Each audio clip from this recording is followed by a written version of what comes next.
人类是什么样的物种呢？有人说，无非就是灵长类动物嘛，就像裸猿所说的没毛猴子。但是我们今天要分享的这本书《人类简史》，它会告诉你，人类这个物种最突出和最神奇的特征，就是它在生物学意义上进化出了一整套能够保障一种伟大力量实现的机制。这种伟大力量就是想象力。人类能够取得这一切的成就，能够创造伟大的文明，都是因为我们有想象力。这本书的作者尤瓦尔·赫拉利是一个以色列历史学家，出生于1976年。他在牛津大学拿到了历史学博士学位，现在在耶路撒冷希伯来大学担任历史系教授。学界对他有一个公认的评价：青年怪才。而他获得这个评价最主要的原因，还是他的《人类简史》和《未来简史》这两本书，以及围绕这两本书提出的一系列可以说是惊世骇俗的观点。在《人类简史》中，赫拉利认为，人类跟其他高等动物，比如黑猩猩相比，其实在个体上没有太多优势。人类能够取得这么大的成就，最大的原因就是能够群体合作。而人类之所以擅长群体合作，就是因为人有想象力。其他动物都只生活在客观现实中，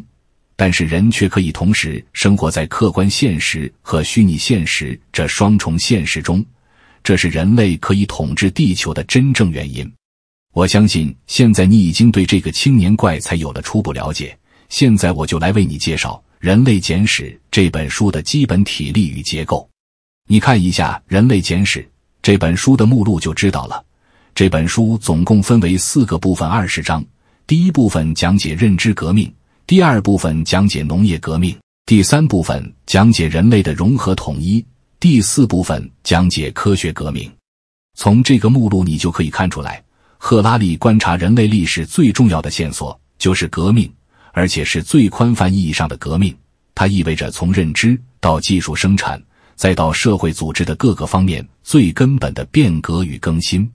如果你能记住革命这个线索，就能更好地理解《人类简史》这本书的宗旨和意义。第一部分，认知革命。首先，赫拉利要告诉你的是，人类这个物种其实没什么特别。从物理化学方面，无非是原子分子的结合；从生物学分类上来讲，无非是灵长目哺乳动物中的一个科，叫做人科。其实像黑猩猩、大猩猩、猩猩这些高等动物，从生物学的意义上离我们非常近。就像书中说的，600万年前，有一头母猿产下2个孩子，一头成了所有黑猩猩的祖爷爷，另一头则成了所有人类的祖奶奶。而且，就算讨论人科内部的物种，今天我们人类所属的这个种也跟历史上其他的古代人种没有太多生物学上的差别。你也许还记得中学生物学过物种的门类划分有门纲目科属种，今天的人类属于人这个属下面的智人种，是这个科属下面唯一一个种。可是在历史上，其实还存在过其他的人种，比如中东和欧洲的尼安德特人，比如大洋洲的丹尼索瓦人。但是考古和基因研究证明，这些智人以外的人种有一小部分跟我们的祖先杂交融合，他们的一点点基因留存在了今天一些民族身上，但是绝大部分古代人类在7万到3万年前被我们的祖先消灭了，或者至少是他们的生存空间被我们的祖先挤压灭绝了，就像渡渡鸟被捕杀灭绝一样。当然，自然界物种更替，适者生存，这是很正常的事。但为什么智人就能战胜其他古代人种，获得胜利呢？你要知道，我们的祖先在体型、行动力和敏捷程度上还不如其他人种呢。赫拉利告诉你，最根本的答案在于我们的祖先拥有一种更加发达的能力，这种能力就是语言能力。他介绍了一个非常形象也非常有趣的理论，八卦理论。什么意思呢？生物学家认为，智人这种动物能够发出的声音特别多，这就可以组合成很多句子，发展复杂的意思。但是其实这种能力在其他动物里也不少见啊，比如猴子也有不同的叫声，它们可以用一种特殊的叫声表达说，河边有只狮子，大家别去喝水。这种叫声也能传递信息，智人跟他们有什么不同吗？有不同。智人这种动物啊，它的大脑和语言可以表达关于智人自己的观念，也就是可以八卦自己人。这个能力可了不得了。如果一个部落里的人能够八卦自己部落的成员，每天八卦个几小时，那他们就可以很明确地得知自己部落里谁比较可信可靠。长此以往，大家就可以更加紧密无间的合作，部落规模就会迅速发展壮大。这个八卦理论听上去很稀奇，但却得到了很多研究和实验的证实。赫拉利认为，它才是我们理解人类文明进步发展的关键。因为你仔细琢磨一下，河边有只狮子这类信息，它描述的还是现实物体，但是一个部落里谁好谁坏，谁值得信任，谁道德有问题，描述的就是虚拟对象，比如好、坏、信任、道德等等。而如果一个物种能够谈论虚拟对象，它才有分工合作，组成复杂社会的可能性。为了说明这一点，赫拉利进一步引用了一个经典的社会学研究成果，那就是邓巴数字，也叫做150定律。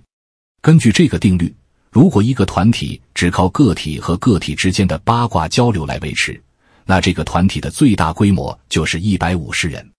只要在这个范围内，你不需要有什么制度规范，你单靠人际关系就能维持正常运作，比如一个小公司、一个小村落等等。但是一个组织要是想超过这个150人的门槛，它就得有一个前提，那就是大家都能够想象并且相信一个虚构的故事。比如天主教，所有人都相信耶稣受难，所以互不相识的教徒也有共同话题。一个公司、一个社会、一个国家也是这样。那这种能力的根基是什么呢？就是刚才我为你介绍的描述虚拟对象的能力。这就是赫拉利讲的第一个至关重要的革命——认知革命。所谓认知革命，就是指智人这种动物有发达的语言能力，超过了一般动物河边有只狮子的表达水平，它能八卦自己。而借着八卦自己的能力，智人培养出了描述虚拟对象的能力。而有了描述虚拟对象的能力，使得我们的祖先可以共同相信一件事物，这就让他们有可能跨越150人门槛，组建起复杂的社会，发展出高度的文明。赫拉利指出，这甚至从生物学进化的角度讲，都是一次巨大突破。因为过去的物种进化，归根结底都是靠基因突变，比如猴子变成猩猩，猩猩再变成人。这个进化方式有什么问题呢？它太漫长了。你看，从猿猴到人的基因进化经过了多久？200万年，这中间猿人的生活方式没有本质变化。但是智人出现到现在也就7万年，人类的生活方式却有了翻天覆地的变化。归根结底，就是因为这个物种向前迈进，不再依赖基因突变，而是依赖分工合作。你也许会很惊讶这个结论，毕竟达尔文这个物种进化、适者生存的进化论学说实在是太有名了，而基因的发现也是20世纪科学最大的突破之一。现在你告诉我，生物进化不靠基因，靠分工合作，有证据吗？第二部分，农业革命。赫拉利说，还真有。这个证据就是他要讲的第二次革命，也就是农业革命。人类进入农业时代之前，也就是所谓的采集时代，你可以想象一下，这个时代里，男人打猎，女人采果子，连刀耕火种都没有，生产力是极端落后的。那你可能会觉得，这个时代人们一定生活得很凄惨，经常吃不饱饭，也没有后来进入农业社会的人类聪明，对不对？但赫拉利告诉你，你的想法恰恰是错误的。考古学家已经证明，生活在采集时代的普通人，他们的营养状况比后来刚进入农业社会的普通人要好得多，甚至他们的脑容量都比后来进入农业社会的普通人要大。换句话说，从进化论的观点来看，人类从采集时代到农业社会反而发生了物种退化。为什么会这样呢？我先来解释为什么采集时代的人身体和大脑都比农业社会早期的人发达。他们身体健康状况好，原因是采集时代的人吃的东西种类很多，营养很均衡，早上来点蘑菇，中午吃点水果，晚上抓住只兔子。相反，进入农业社会的古代人饮食结构大部分时间是比较单一的。你比如古代中国的农民，那基本上一日三餐都是干粮，而且还不能碰上病虫灾害、苛捐杂税，否则就得营养不良。科学家也已经证实，采集时代的人脑容量也比农业社会的人要大，这是因为采集者要面对的自然环境很复杂，他得熟悉动植物，知道什么能吃什么不能吃，他得敏锐地感受周边环境，如果草丛里稀稀索索，那可能是有蛇，踩上就死了。他得擅长运动，上树能掏鸟窝，下河能抓鱼，这一切都需要他的大脑处理十分复杂的信息。相反，农业社会的很多人一辈子都住在一小片地方，种一小片麦田，生活简单枯燥，活动范围狭窄，哪怕相隔几十里也老死不相往来。他们大脑处理的信息其实是越来越少的。那既然从采集时代到农业社会，人类的个体实际上是在经历退化，为什么人类还会向这个方向演变呢？答案就是农业社会让智人繁衍后代的可能性大大增加了。因为采集时代人是要四处迁移的，哪里有猎物就走到哪里，而迁移的时候孩子就成了很大的麻烦。但是一旦进入农业社会，人类变成了定居动物，就可以每年都生孩子，人口增长速度一下子就飙升了。虽然农业社会婴儿死亡率高，营养不良，脑容量也变小了，但是总人口的确上升了。这就涉及到一个根本的价值观问题。从生物学的意义上讲，评价演化的标准并不是看个体有多强多快，而是看这个物种的基因传播了有多少。赫拉利打了个比方，这就好像今天看一家公司好不好，主要看他赚了多少钱，而不是他的员工开不开心。进入农业社会，每个人的身体素质下降了，但是族群基因的传播效率却大大提升了，这就是演化的真实含义。所以赫拉利说，农业革命看起来是一次进步，但对人类个体来说，实际上却是巨大的陷阱。农业革命看起来像是人类成功地驯化了某些农作物和牲畜，实际上反过来说，其实也可以说是这些农作物和牲畜驯化了人类，他们逼迫人类每天都必须为他们的成长服务，耕田松土，浇水施肥，照顾有加。而且农业的发达使人类创造出了社会、国家、阶级和宗教，从而也就有了阶级压迫与宗教战争。人类整体的确通过分工合作得到了飞速进步，但是每个个体的苦难却增加了。不信你看看古代文明，埃及有金字塔，罗马有斗兽场，中国有长城，这些伟岸的世界奇观，不都是靠着法老和皇帝们对普通人的奴役压迫来完成的吗？说白了，农业革命就是以大部分人的凄惨处境换来了小部分人成为至高无上的统治阶级，并且奴役大部分人去创造了文明。这就涉及到赫拉利所讲的农业革命带来的人类想象力的第二次飞跃。第一次飞跃我们前面已经讲过了，就是所谓的认知革命，人类通过八卦发展了想象虚拟事物的能力，因而也就能超越部落族群的150人门槛。那么第二次飞跃指的是什么呢？它指的是人类可以通过想象力建构一种虚拟的政治秩序。就像古埃及人之所以服从法老的命令去修建金字塔，不仅仅是因为他们害怕法老的权威，还是因为他们真心相信法老是神在人间的代言人，为法老修建金字塔是服从神意秩序的一个部分。赫拉利说，我们生活的社会秩序其实归根结底都源自想象，这个理论有3大重要体现。第一，想象构建的秩序跟现实世界是紧密结合的，所以你很难发现。比如，如果一个儿童生活在中世纪的城堡里，他是没有自己房间的，他的一举一动都暴露在别人的目光中，所以他特别在意自己的社会地位和荣誉感。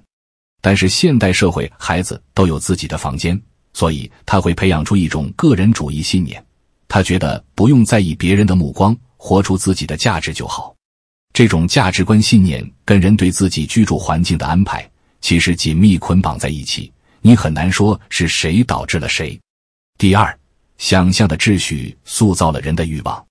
比如今天很多人都想出国旅游，买个大别墅，你以为干这些事是自由个性的体现，实际上都是消费主义灌输给你的。你天天看到的电影、电视、广告、朋友圈都告诉你，你应该送你女朋友这些东西。那放在古代你应该送啥？送个大金字塔，保管它心花朵朵开。其实不管是送出国旅游还是送个墓，都是很搞笑的事，这些都是想象灌输给你的。第三，想象的秩序把人和人连接在一起。比如美元这张纸为什么值钱？归根结底也是因为想象。但正是这种想象的存在，才使得我们能够建立起跨国经济，建立起国际贸易规则，让全世界的资本、商品和劳动力实现互通有无。没有这个，可能人类一瞬间就退回原始状态了。所以最后赫拉利总结说，身为人类，我们不可能脱离想象所建立的秩序。每一次我们以为自己打破了监狱的高墙，迈向自由的前方，其实只是到了另一间更大的监狱，把活动范围稍稍加以扩大。而纵观历史，人类在想象秩序时，特别擅长于想象高等和低等的差别，比如白人比黑人高级，男人比女人高级，还给出了无数的论证。实际上，这些论证都无关正义，它们只不过是想象的衍生品而已。也许你会问，既然秩序都是想象出来的，那理论上讲，不同的人应该想象出的秩序大不相同才对。比如西方人想象上帝造万物，中国人想象盘古开天辟地，古代社会也的确是这样的。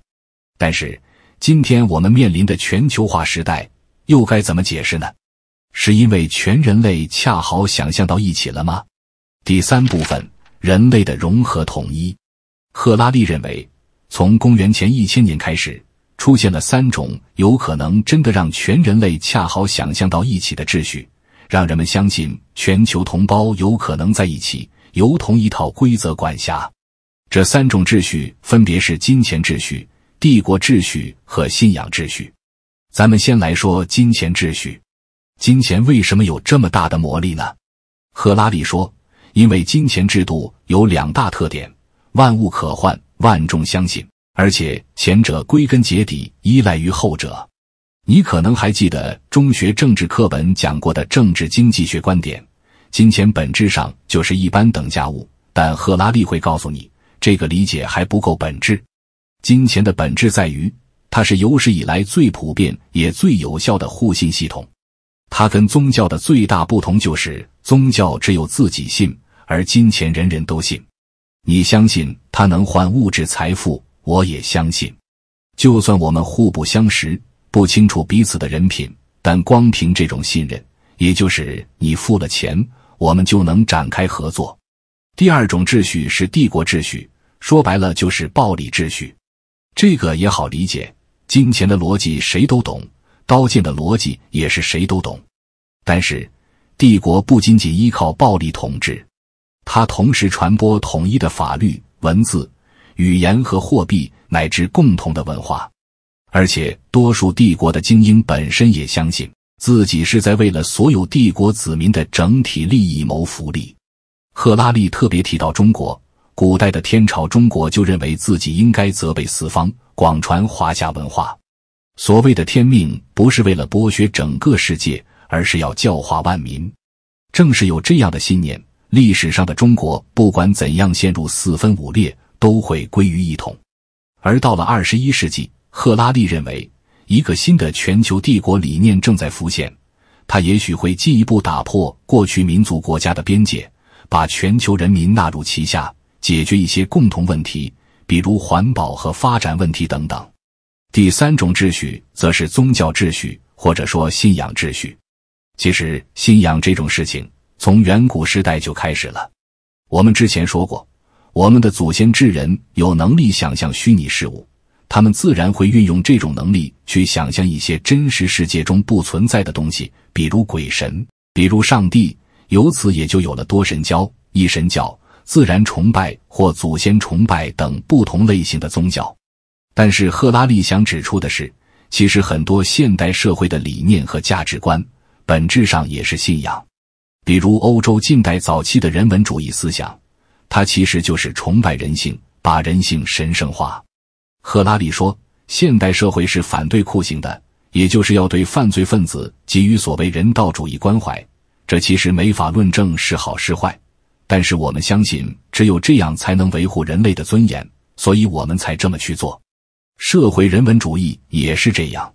他们相信平等是最重要的价值，所以他们反对富人有特权，因为这代表对金钱的重视超过了对人性的重视。同理，现代社会对人权、自由等等这些价值和推崇，本质上都是信仰秩序的一部分。讲到这里，你也许又会产生疑问，照赫拉利的解释，难道人类文明的一切成就都是想象出来的吗？我们建造的这些高楼大厦、智能电脑、卫星火箭，难道就没有什么真实的基础吗？赫拉利的答案是，不能说完全没有。这就进入到最后一个部分，科学革命。第4部分，科学革命。所谓科学，本质上就是一种知识体系。然而，这个知识体系为什么能够创造出巨大的生产力和破坏力，引爆原子弹，把人类送上月球呢？赫拉利说，这是因为科学知识体系跟此前的一切知识体系有3大不同。第一是愿意承认自己的无知。赫拉利说了一句很经典的话，科学革命并不是知识的革命，而是无知的革命。不信你想一想，旧时代不管是基督教、佛教还是儒家，他们都假设这个世界上所有重要的事情都已经包含在圣经、佛经和四书五经等经典之内了。经典没写的问题都是不重要的，比如四书五经没写怎么造轮船，那造轮船一定是不重要的，是奇技淫巧之术。你要理解世界，不用干别的，把这些经典读透就可以了。那现代科学与此恰恰相反，他首先承认自己对重要问题是一无所知的，所以他鼓励观点的交锋和碰撞。第二是以观察和数学为中心，这也是现代科学与过去知识体系的重大不同。赫拉利举了个例子，比如有一种宗教叫做摩尼教，摩尼教就认为这个世界的一切就是善和恶的斗争，恶创造物质，善创造精神。其实你琢磨一下，这种宗教基本上可以说是万能的，它什么都能解释。比如我电脑坏了，为什么坏了？因为邪恶影响了我的电脑。我找了一个善良的程序员帮我把电脑修好了，就是善战胜恶。问题是他告诉你咋修电脑了吗？完全没有。所以它虽然可以解释一切，却没有任何意义。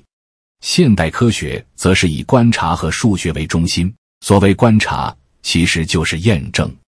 你说你电脑坏了是因为恶，你能验证吗？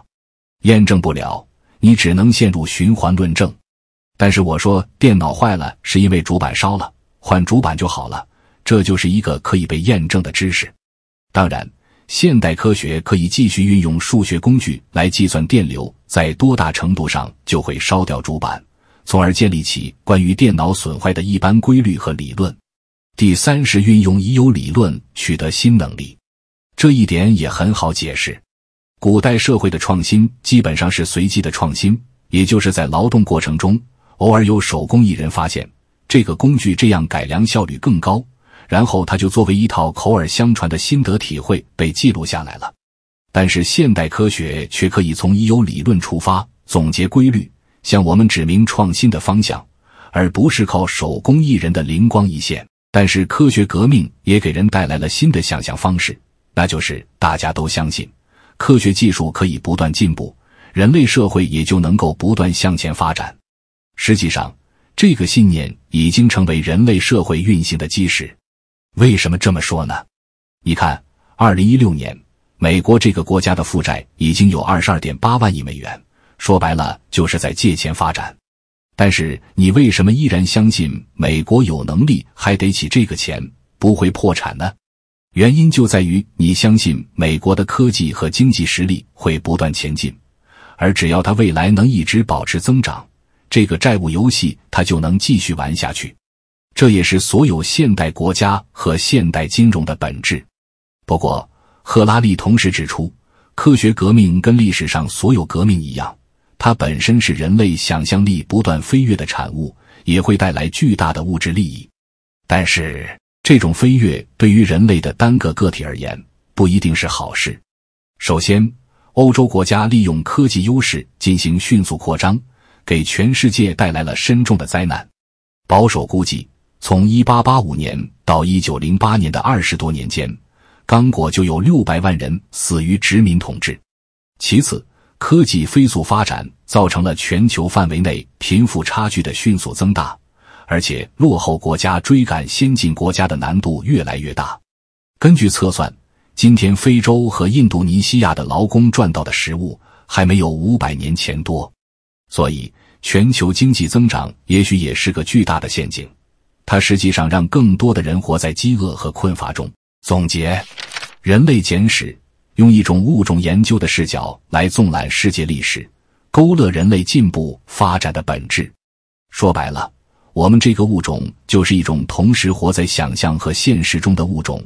这种生活在双重现实中的能力让我们取得了巨大的成就，同时也让我们的大部分个体陷入更悲惨的处境，从古代被神权和王权压迫的农民，到现在被资本主义和消费主义剥削的劳工，无不如此。每一轮革命和飞跃没有从根本上改变这个模式，反而是把这个模式的利和弊推到更极端的地步。人类的想象力越发达，每个个体面临的苦难就越深重。我要告诉你的是，赫拉利得出这个结论，不是为了危言耸听，也不是为了沽名钓誉。他没有兴趣用激发你焦虑的手段唤起你对他的认可，他的目的是为了替全人类前瞻未来。为什么这么说呢？因为今天的科技进步已经走到了这么一个节点，人类有可能越过生物的边界，利用技术手段改造自身，完成下一步演化。换句话说，物种演化的方式过去从基因演化进步到了分工演化，今后可能继续从分工演化进步到技术演化。用传统的观点来看，这好像不是什么坏事。但是你现在了解了人类简史，就会知道，这背后恰恰隐藏着更深刻的危机和变革。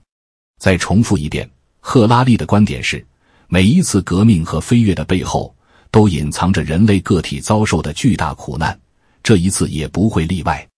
2016年，赫拉利在清华大学的演讲延伸了他在这本书里的结论：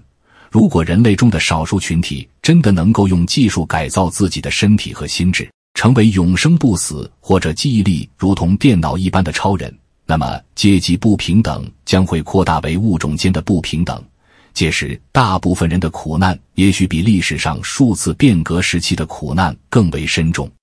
正如人类简史结尾所言，现在我们唯一能做的就是影响他们走的方向。既然我们可能很快也能改造我们的欲望，或许真正该问的问题不是我们究竟想要变成什么，而是我们究竟希望自己想要什么。如果还对这个问题视若等闲，可能就是真的还没想通。好了，本期就到这里。如果您觉得我们的视频不错的话，欢迎点赞、订阅并转发给身边的朋友。也欢迎你在留言区给出你的分享。我们下一期再见。